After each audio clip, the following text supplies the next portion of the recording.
Aleister Crowley once famously remarked that black magic was any kind of magic which is not concerned with the mystical self or personal development. This can be taken as meaning that any form of magic which is studied and or performed to affect or cause change in others or society as a whole without granted permission is in fact dark sorcery.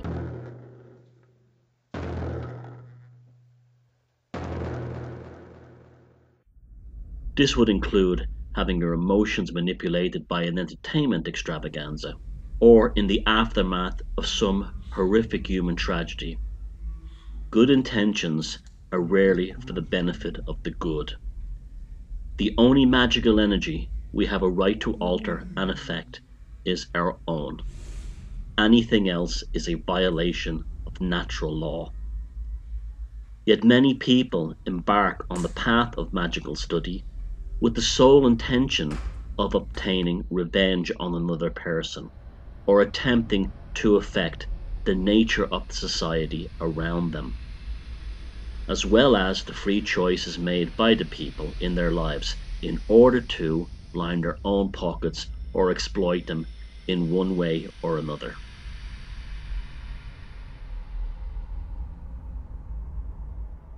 Terms such as magic, sorcery, witchcraft, hexing, and so on are words which are universally handicapped solely by the images which they conjure up among the mass of society, in that within our modern world most people are conditioned to automatically ridicule or be amused upon hearing them. We are told as soon as we exit our childhood years that such things belong to the far-off, backward, and ignorance-bounded miasma of ancient history, or else they are retained during the present era only within the logical fallacies of the misguided and deluded.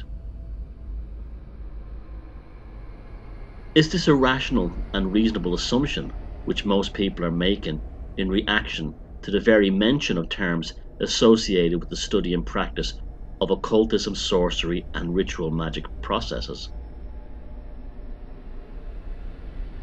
By means of the ever-fluctuating miasma of modern existence, Western humans have been carefully cultivated into biopsychological marionettes suspended inside a sea of sorcery. Real sorcery and real magic, and the ones on the receiving end of this spellcraft are, for the most part, unaware of what is actually being done to them.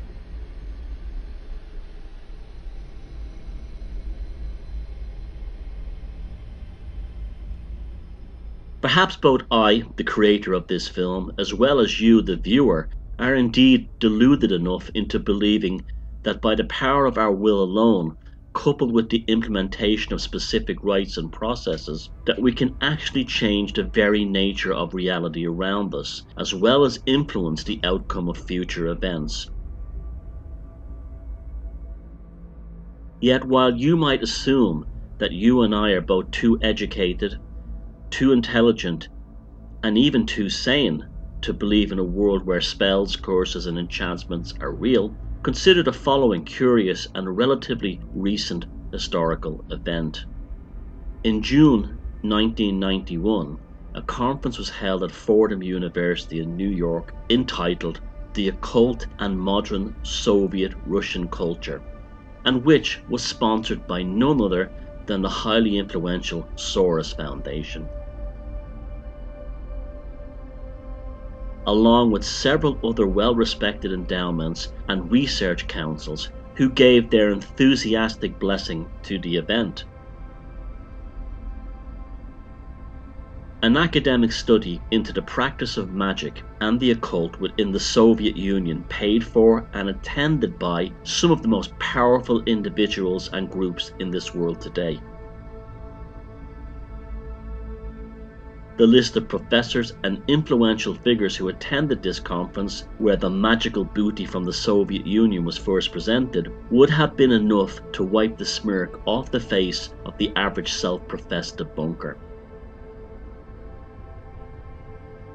Ask yourself why, practically as soon as the Iron Curtain and Soviet Union fell, did scores of Western academics representing some of the most esteemed universities in North America and from around the world embark on something akin to an occultic fire sale in order to get their hands on as many books, documents, and especially the findings of scientific research programs dealing with the occult and magic during the heyday of the Soviet Union, if in fact all this stuff is just nonsense.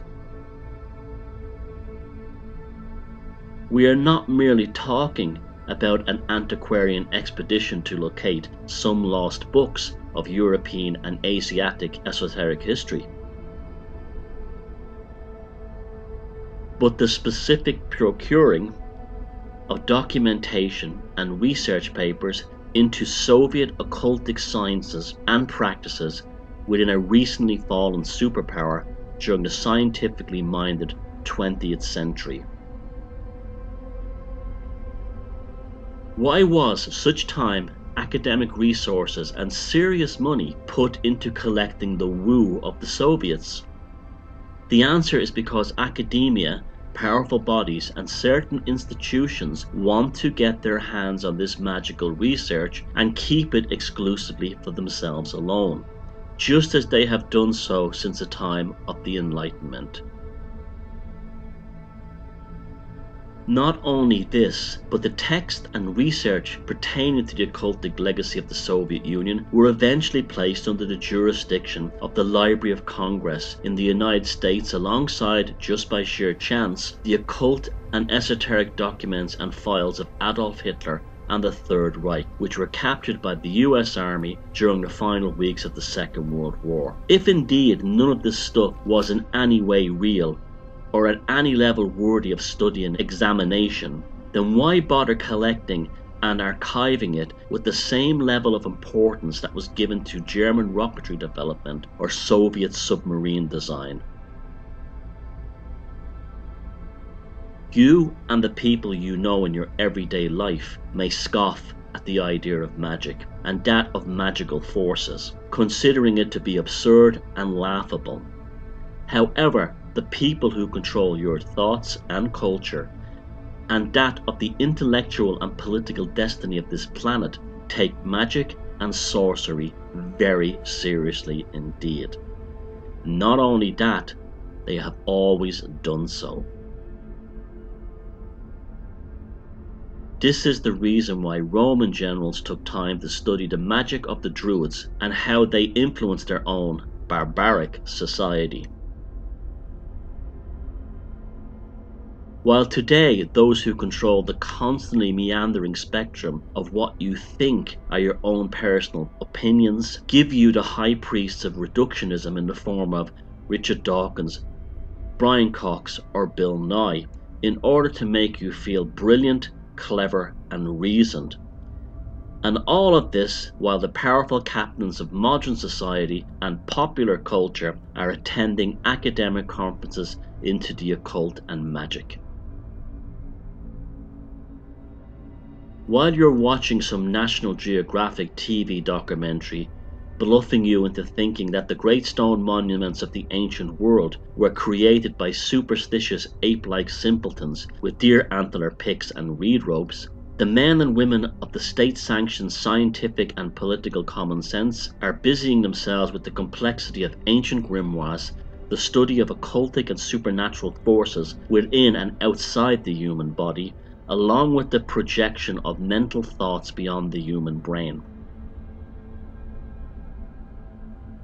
And all of this while finding ways to make this magical horde of the elite work for their own power and agendas. In response to this revelation surrounding the nature and objectives of the 1991 Fordham Conference, the average person would simply respond by claiming that the academic collections and studies of the Soviet occult literature and research materials was merely acquired as part of the overall historic record, perhaps an insight into the sociology of the USSR, or perhaps something to point to as proof of the Soviets being lost as a political administration, as well as an expression of their failed political idealism.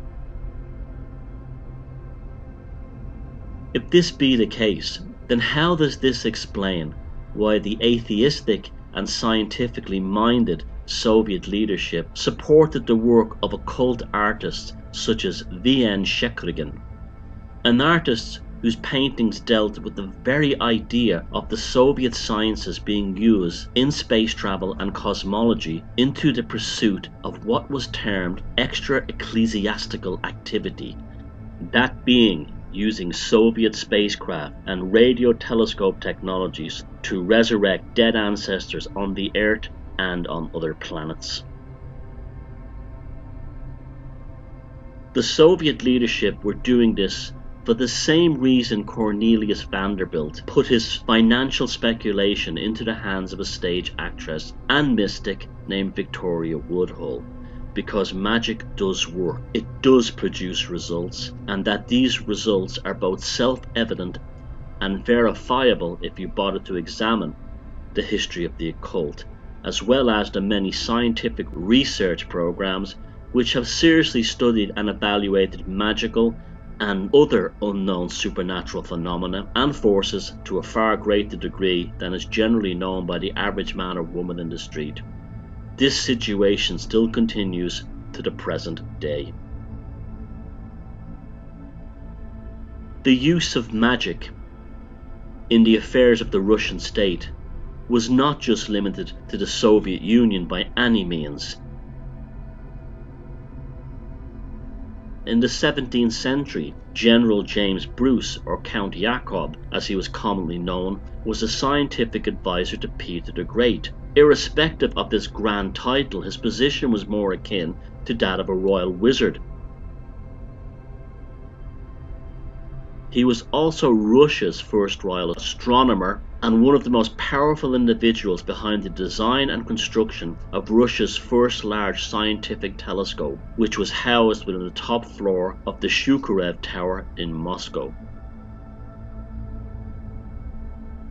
Of Scottish noble descent, Bruce's personal books and manuscript collection formed a substantial part of what eventually became the Russian Academy of Sciences Library. The majority of these texts were occultic and alchemical in nature. His observatory allegedly also contains some of the most forbidden books devoted to the study and practice of dark magic, and which were rumoured to have been walled up inside the Shukharev Tower before his death. The Shukharev Tower itself also housed the Moscow School of Mathematics and Navigation, and time again we see this link from John Dee in the Elizabethan court to the influence of the Templars and Freemasonry during the Great Portuguese Age of Discovery, that being the connection between royal occultism, navigation and seafaring. Count Jakob's main function was to create a magical almanac known as the Black Book, using a system of divination referred to as the Water of Life, which would cause demons to appear and offer their services, generally in regards to revealing future events to the leaders of the Russian state or anyone else who possessed Count Jakob's almanac. The Black Book itself remained in print until 1912, which incidentally is the same year that Rasputin ostensibly became the state mystic of Russia due to his influence over the Tsarina Alexandria. The Shukharev Tower itself was looted and demolished eventually by the Soviet government in 1934. No records exist as to what happened to the purported vast library of black magic texts rumoured to have been held there. We can only assume that if the Soviets found them, then they must have held onto them. Atheism for the masses, magic and sorcery for the powerful elite, regardless of any prevailing political or theocratic associations. Cornelius Vanderbilt became incredibly wealthy by employing the magical services of the magnetic healer and spiritualist Victoria Woodhull, who incidentally was also the first woman to run for the President of the United States. While on the other hand, the Soviets realized they were doomed as an idealistic society when on April 26, 1986, the number 4 reactor at the Chernobyl nuclear power plant ruptured, and then this became a catastrophic nuclear disaster. Soon it was recognized that the reactor had been cursed from the start, and when the Soviet leadership lost control of the situation, invariably sorcery took over. The term Chernobyl within Slavic witchcraft just so happens to be the Russian version of the incantation abracadabra. The power plant itself was built within the heart of a Ukrainian magical landscape, steeped in Slavic occultism and folklore traditions. At first, the Soviet leadership kept the disaster quiet, but when the full implications of the disaster became apparent, coupled with their sense of dread and doom at the realization of the curse having been unleashed, the Russian news agency TASS chose April 30th, or the Witches' Sabbath of Walpurgis Night, so as to break the news of the disaster to the world at large. If this wasn't remarkable enough, within the Ukrainian language the word Chernobyl also translates as the name for a toxic plant known as wormwood. Within Hebrew mysticism, the term for wormwood translates as la'ana, which means cursed, in both Arabic and Hebrew. The 1991 conference at Fordham University, funded by the likes of George Soros and attended by some of the top academics of the time, came into being for no other reason than these Western academics and globalists are just as amazed and fascinated by the events, their unfolding mythological aspects, as well as the synchronistic occurrences surrounding the emergent sorcery of the Chernobyl disaster, as much as you are probably hearing about this right now. They were fully aware that there are forces beyond the material world which are profoundly interconnected with human consciousness, that these supernatural events and experiences do in fact exist, and that these forces can be called upon directly or else become unleashed through curses, and can also be used to effect changes within this material reality, as well as predict, if not influence, the outcome of future events. At some point, the notions of coincidence and chance have to step to one side, and then other, less prosaic assumptions demand to be entertained. Naturally, the elites will never admit such things as a profound interest, let alone their well-documented beliefs into magic and the occult publicly. A lot of it has to do with the fact that they can't measure or accurately reproduce these tests using the accepted scientific methods. They are put at something of a useful disadvantage by the demands of their own ethos, in that what they can't fully understand themselves puts them under no obligation to explain such phenomena to the rest of us. Denial of the craft has always been the standard practice since the formation of Freemasonry, along with the cover story being put out there that magic rituals of these occult societies are merely a social aspect of the craft, partaken for fraternal and traditional pursuits, enacted by reasoned, respectable and rational gentlemen. The same reasoned, respectable and rational gentlemen who hired English prostitutes as personal magicians. The same reasoned, respectable and rational gentlemen who took the spiritualism movement of the late Victorian era very seriously indeed, even into the domain of sciences and emergent technologies of the period. and the same respectable and rational gentlemen who then filled magical orders such as the Hermetic Order of the Golden Dawn, the same leaders of society who tell you to laugh and scoff at the occult and magical ritual, while they themselves take it very seriously indeed. The class system didn't begin and end with economics alone. Their gated communities protect much more than the family jewels and silver cutlery from the hands of the unclean and the profane who may wish to acquire them. We, all of us, are forces which represent the untapped potential of magic and the occult, located and within and deriving from the lower poles of our consciousness, and it is a part of us as much as our biological processes operating within inside our bodies. Our very life force comes complete with a star of magical potential which sparkles inside us all.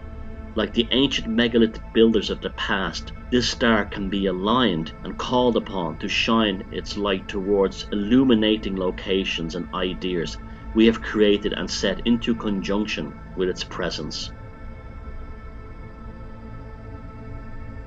Firstly, we have to be aware and accept its existence by removing the clouds of social conditioning and modern existence which hides it from our earthly gaze.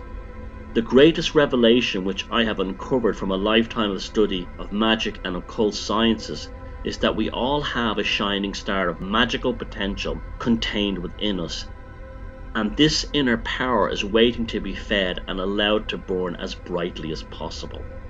Magic is very real indeed, and all of us are capable of altering the material world to some degree or another by following specific steps and processes. Some are better than others at achieving this, but we will all attain results if we put a saddle on the devil's back and ride him towards a better neighborhood inside this present purgatory of human existence which we reside within.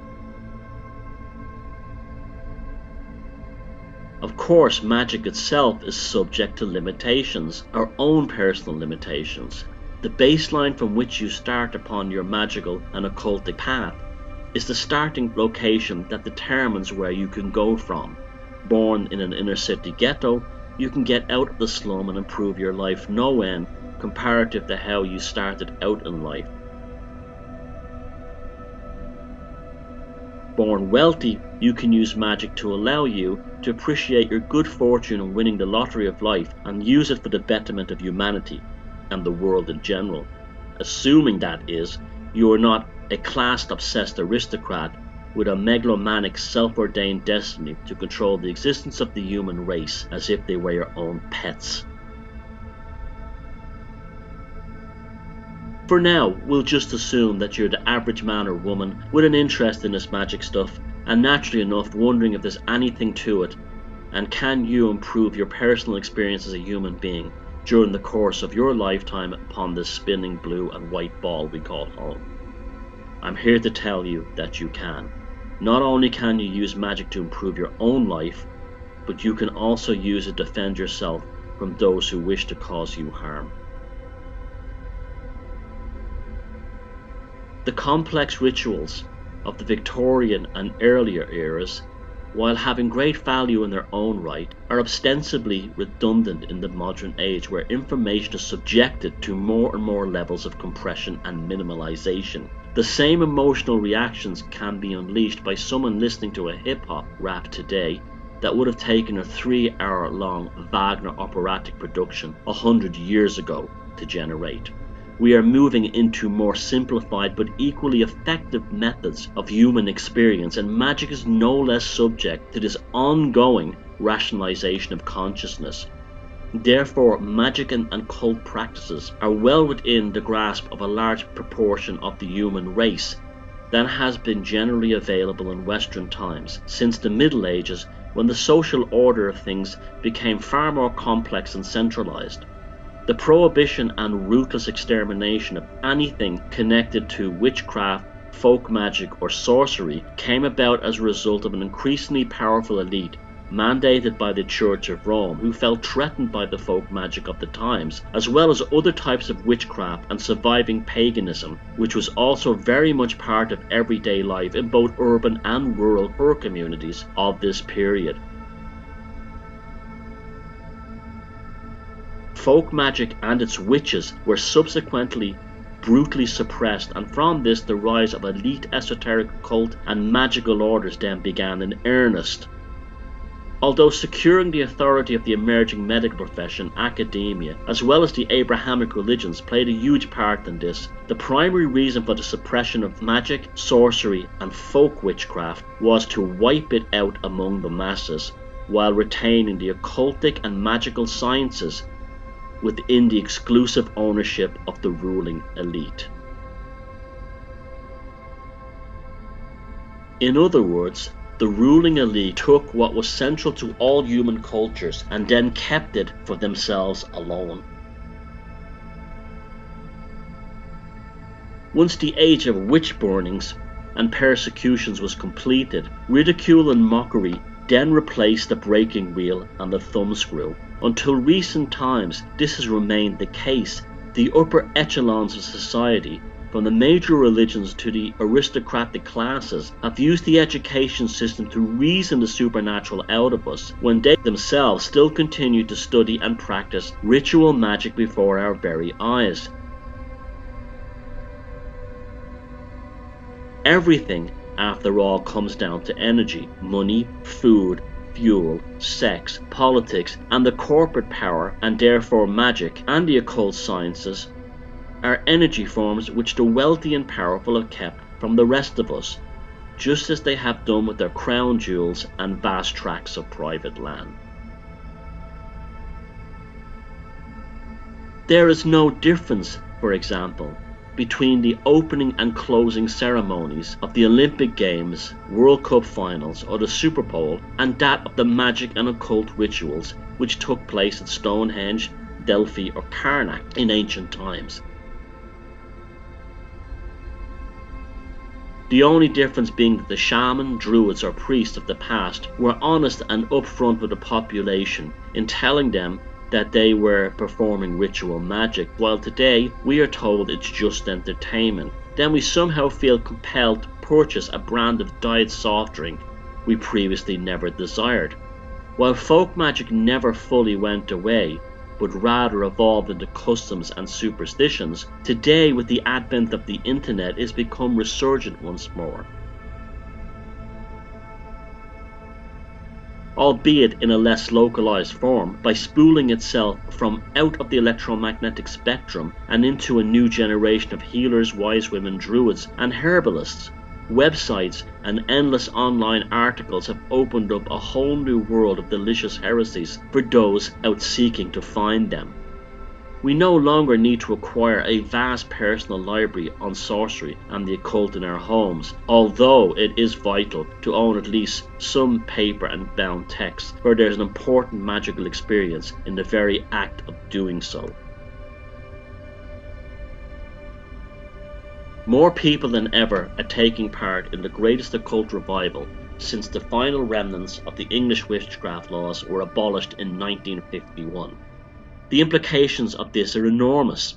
Although this film is not aimed at the sole practitioner, I would not discourage people, if they wish to do so, from joining ceremonial magic circles and groups. Apart from the social aspects, there are helping hands and often valuable guidance to be found within them. Ultimately, you are seeking to generate a greater charge emanating from the star within yourself. If this arises by means of joining a Wicca, Golden Dawn, OTO, or any other group, and then partaking in their respective rituals and studies, then by all means do so. This is your experience, and some people prefer their star to hang by itself in the cosmos, while others enjoy the sympathetic beauty of forming a constellation. It's your call. Although I would suggest that people read several of the books out there on magic practice to completion before making any decision one way or the other. By the time you are done working your way through all the texts, you will know your own magical self as well as the purposeful magical experiences which have been imposed upon your life, a whole lot better. Even experiences you now take for granted, such as your perception of the passing of time, will take on a whole new level of awareness. Consider, for example, how your mind processes time, depending on the situation you experience at certain moments. When you are bored or nervously waiting for the results of something, time drags into seemingly endless and torturous experiences. By contrast, consider how time flies while enjoying a vacation or being at a rock concert. The perception of the space-time experience is completely subjective to the consciousness of the individual who is experiencing it. Your mind speeds up or slows down according to external sensory factors. It's an extremely personal sensation of perception. A person sitting next to you on a train could be experiencing the unfolding of space-time within their own conscious mind to a completely different degree that you may be personally experiencing on the same train, on the same track, going in the same direction, and at the same speed.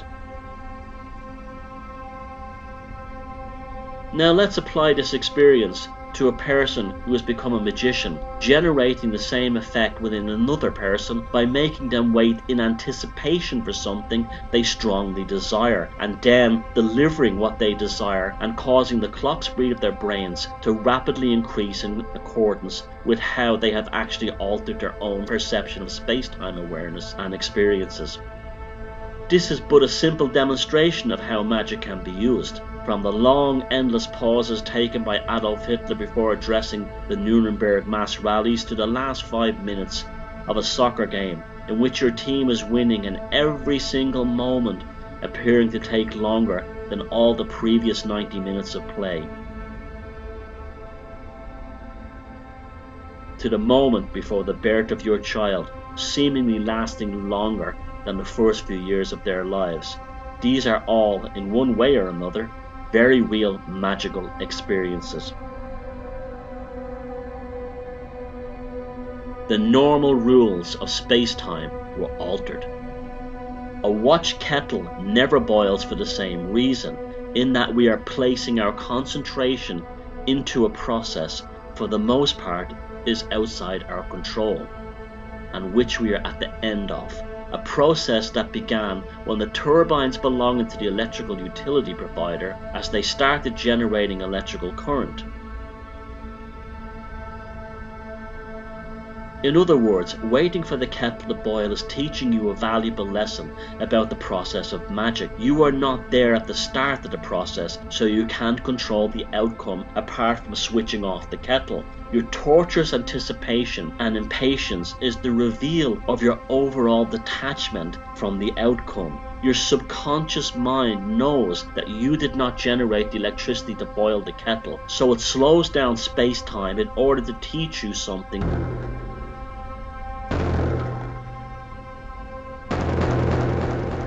It takes seemingly forever, because you have no control over the full dynamics of the situation. The real magician in this case is the electrical utility company who change steam, rushing water, wind or sunlight into flowing electrons of pure current, which have then passed through your electrical meter and into your kettle or stove.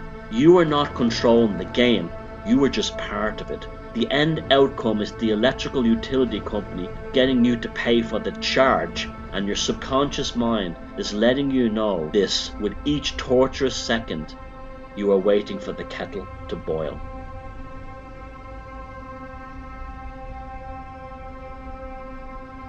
The subconscious mind never lies, and is the greatest teacher and mentor of any magician or sorcerer. You pay attention to how it alters your own perceptions of space-time. As you are being informed of a wasted charge you needed for something else which you can implement and control yourself. Magic is not an art suited to those seeking instant and immediate gratification and outcome.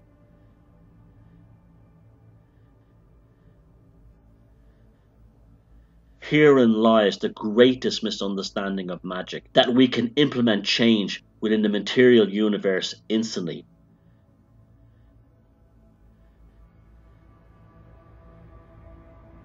Even a flash of lightning is a result of geothermal and electrical processes which have taken a certain time period and under very specific circumstances to develop in the atmosphere over the course of the storm's life cycle. The process is not automatic and is very much subjected to the forces of accidental fate, as what may have begun as a pure stream of energy eventually manifests into a fork of lightning discharging downwards, and although this still hits the target, it might miss the target and produce a surprising outcome.